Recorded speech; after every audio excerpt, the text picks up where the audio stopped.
So, as I'm telling you what began to happen when we first arrived in California, there's an officer bashing our windows and doors and trying to break in. And we called the station and said, this man's going to kill us. He's going to, break these doors and windows. We don't know what's going on. I've never had a ticket in my life. I've never done anything wrong.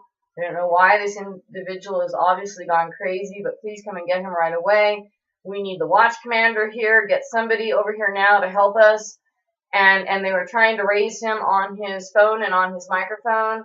And we basically hung up with her and called 911. And eventually he broke into the back door and we were locked inside the bathroom. And 4 officers came in and they started to try to talk to him, and he would not respond to them at all. And the one officer said, "Oh my God, this is a hit. He's here to kill her. And if we don't leave, he's going to kill us too as witnesses. We need to get out of here." And so they ran back out again. I'm still talking to the lady on 911. And then 4 other guys walk in. They decided to send some different guys to try to talk to him. And these guys walked in and they said, "Hey, yo, we're your bro, and we'll back you up. Now we got 4 guys here. We got witnesses. We can do anything we want to. We can just break down that door and we can shoot her and the daughter and we can kill them. And we got witnesses. We can do anything we want." And the 911 lady said, Tell them that you're on the phone. You're talking to me. Tell them that I heard everything that they said." And so I said, "I'm on the phone with 911 and we heard you say this, and, and so they were discussing, like, well, she's got a weapon, she's got a hostage, which I didn't.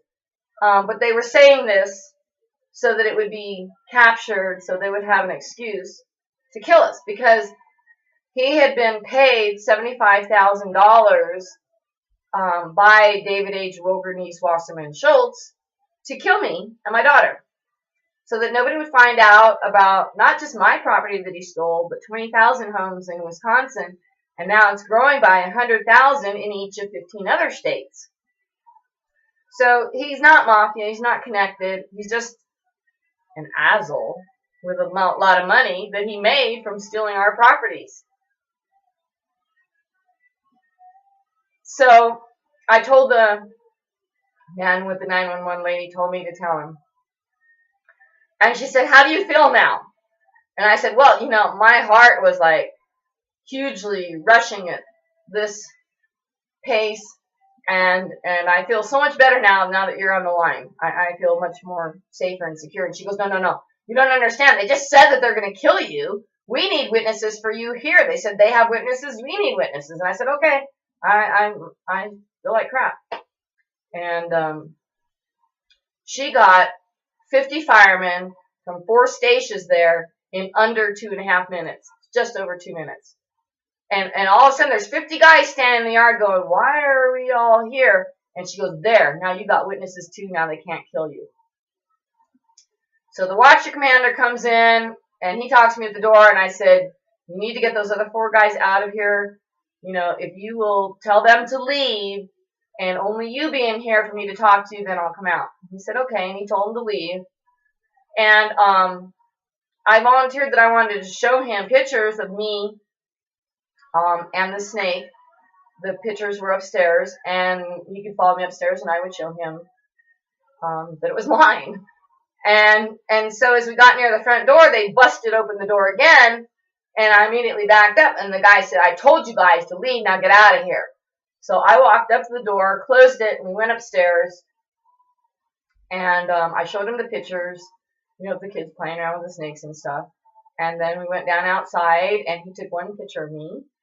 And he continued to stand there and talk because he was afraid of what would come out of this, that I would sue the department for, them trying to kill me. And I went to see an attorney the next day, and his name is William Erdmeyer. And he said, don't do anything, just let it go, and they'll never bother you again. And where have we heard this again? So less than a year later, this guy, Gerald Cooper, and Peggy, his wife, um, they'd been living across the street from me for 15 years. And when they first moved in, he called me over to their house and said, she's dying of cancer and she'll probably be dead in 2 weeks. And I don't know how to cook, and would you help us make some meals?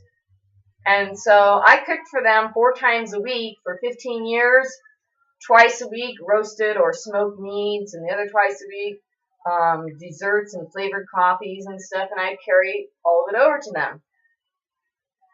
Well, all of a sudden, weeks grow into months, grow into years, and it's 15 years later, and I'm on my way to help somebody who had 2 children killed in separate gun accidents, and I pulled this 10-pound package of chicken out of the freezer, and I barbecued it all. And the guy across the street on the other side was going to babysit my dogs for me while I was gone. And they were bustling, trying to get a couple of cars fixed so they could move them because they were being evicted and they needed to move and get the car out quick.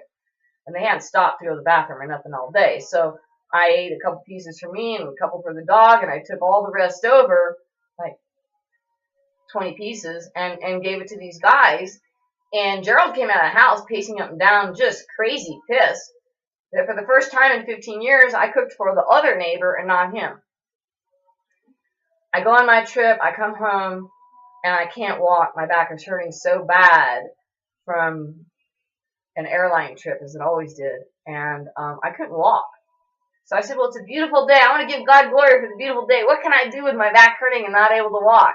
And I'm like, I know. I haven't been home in months now, so I'll go outside and I'll weed the garden because I'd be crawling along on the ground to weed the garden anyway, so I'll do that. And the night before, I had to call somebody to come over and help me get dog food from the curb up to the house and then open it and so that I could crawl out there and fill up the dog's dish just to feed them the night before. So I was in really bad pain.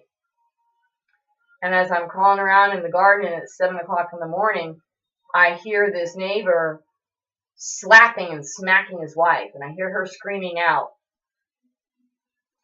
And finally he yells, if you won't pay attention to me, then I'm going to go across the street and talk to Ellie. I'm going to get her to pay attention to me. And I'm like nervous and I can't stand and I'm feeling very vulnerable. And all of a sudden as I'm crawling along in the dirt, he comes up right behind me. And I had heard all the stuff that happened all morning, and I said, you know, my heart is about at 258 over 158. I've been in the onset of a heart attack several times at this point. I go into ER, they say there's nothing they can do for me, and they're poking at my arteries, and ooh, look at it go off the charts, and they don't do anything. So I can't talk to anybody, anyone. I need you to just go. Just go home. And the man refused. He said, why don't you want to talk to me? Why don't you want to talk to me? And my dog is going ballistic. And next thing I knew, he had hit me in the shoulders and back and head. And I'm on the ground on the fence on one side. And then I come to, and I see my dog still on the cable tied to the front door. And he's just out of reach of biting the guy. And the guy's crawling over the fence again. So I crawled up to the front door, grabbed onto the leash, reeled him in, and then opened the door, went inside, took the dog inside, and closed the door. And as I look out, I see the guy climb over the fence, walking around the yard, picking up my shovels and stuff, and then he climbs back over the fence at the low spot and goes walking not to his house, but across 3 empty lots the other direction. Apparently, he was trying to sneak home without his wife knowing that he had been at my house. So I now have pulled myself upright. Once I'm straight, then I can walk some. So I'm now upright, and I walk slowly down the driveway. And right as he was at the street there, I reached out for my shovel, and he threw everything behind him, grabbed me with his one hand, and with his other hand proceeded to punch the shit out of my face. It wasn't just one hit, it was my whole face. I was swollen all over, and my lip, you can see a little mark right here, was completely split open all the way inside my mouth. See, it makes a little place that sticks out. So I still have a scar. And that's because when I got to the hospital, his friend, Robert Strange, is the name he uses in enforcement. And I've been told by several FBI officers that they all use fake names in case they get sued. You don't know the officer's real name. They put different names on their badges sometimes. So the name he was known by was Robert Strange. He was one of the officers that was involved in personally trying to kill me around about 10 months or a year prior. And he walks over to the man when he arrived, which was like 2:45. I remember that we kept calling the station, and they wouldn't send anybody because Gerald Hooper's address pops up as, if there's a call, only send this officer. Because they were buddies, and as it turns out, Gerald Hooper is the babysitter who they thought was a former law officer that was watching the grow house on the other side of me. So we had to wait. The man was supposed to start at 3 o'clock that day, and he showed up 15 minutes till, his start time. So we basically had to wait for 7 hours for his friend to show up. And he walked up to me and said, well, I'm going to go take his story first. And I said, no. Take my story first. Because I know how the police operate, or sheriffs in that area. And they only write down and or believe the first story that's told. And I'm sitting there bloody, and I want them to be able to clean me up and put me in the ambulance so I can go to the hospital and have my head checked. And my head is absolutely just splitting in pain. And so then he walks across to the street to the guy, and the guy's yelling, and it's only, 20 feet across the whole width of the street, so it was easy to hear everything they said. And he asked him, he goes, did you punch her? And he goes, yeah, I beat the hell out of her. And I did this and this and this and this. And the officer starts laughing and says, no, you gotta say this, and you gotta say this and this and this and this. And they fooled around over there for close to 5 hours before they finally allowed me to go to the hospital. And at some point later, all I heard was an officer telling the ER guy to minimize my injuries. And so even though my lip was split all the way from here inside and all the way up inside the lip down here, they refused to put stitches in, and they just taped it closed, which as it swells and swells and swells, that taping breaks. And so it doesn't make a clean heal, and that's what leaves a scar. So as I'm in the ambulance, the watch commander finally arrives, and Robert Strange tells him to leave. Says, just go. We're not needed here. Everything's done. Just go. And the guy's standing there like confused, obviously not used to being told by a regular officer that he has no business there. And they shut the doors of the ambulance. And I'm like, oh, quick, grab me a rag. I feel something like starting to leave. And they put this rag up to me, and it was soaked, a few seconds later with water. And the guy says, well, of course, you've had a concussion, and the brain sends a huge amount of fluids to the brain, and then that eventually gushes out of you, so you clearly had a concussion. So they did an MRI to check for brain injuries from him hitting me in the head and shoulder and back of my neck with the shovel. And his original complaint said that I was watering something, and he came to my house, and he said he'd been there 1,000 times, and he saw the no trespass signs, and he saw the locked and chained gates, and he got over anyway and insisted on coming to see me. And they asked him, why did you go there so many times? He goes, I just wanted to talk to her to find out why she wouldn't talk to me. And all of that has since disappeared. The testimony on those transcripts have been changed 3 times. But as I walked in my cute little dress into the courtroom, nobody asked me, thinking I was an attorney, if I had any recording devices on me. So I recorded the real and initial court testimony, which I quoted the last 3 guys' whole testimony, word for word, voice fluctuations, and the whole thing at the appeals hearing. Appellate criminal hearing. They call it an appellate criminal hearing so that the person who's being charged thinks it's the appeals court, and then the case never really goes on to the appeals court. I was told that that was beautiful. The last three officers, or testimonies rather, one was the officer, one was the guy, and one was the granddaughter's girlfriend. And she went back up on the stand and said, I don't want to commit perjury, and I insisted that I be put back up on the stand. And I never saw anything. I never heard anything. I know that nothing took place. I know that this incident never occurred. And they said, well, how do you know that? And she said, well, he called us all up one night, called us all over to the house, and told us what we needed to say. He said it never happened, and this is what you're going to say. And I don't want to be a part of that. And I'm here to say that I wasn't there and I didn't see anything, and that I know that nothing happened because he called us over and told us nothing happened, but he wanted to make a scene against her. And this man broke into my house 16 days in a row. And I'm on the phone with a judge 3 of the days. And he's saying, I'm going to pick up this wood from right here, and I'm going to beat you to death, and I'm going to beat your daughter to death, and I'm going to kill you, and I'm going to burn your house down.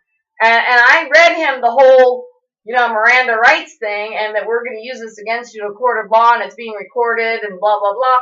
And he said the whole thing exactly again 5 more times after me saying that.